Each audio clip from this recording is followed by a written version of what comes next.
Magandang kayan kung sobrang araw.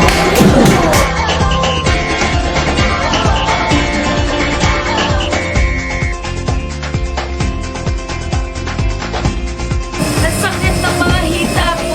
Pagod na pagod pero masaya-masaya. We're also very honored that we are in the midst of the VIPs of Europe. But yung VIP treatment up to the honor level. We really want to show that we are very appreciative of your efforts.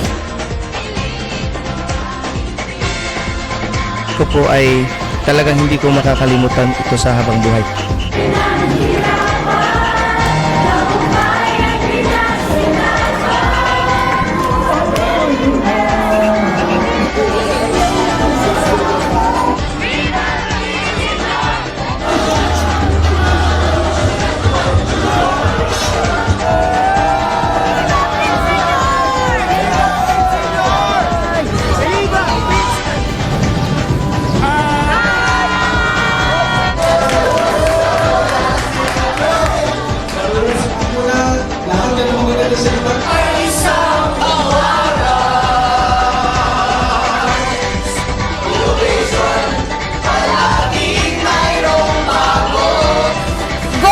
Give your best shot, and next year I believe mas marami ang makakasama sa atin dito.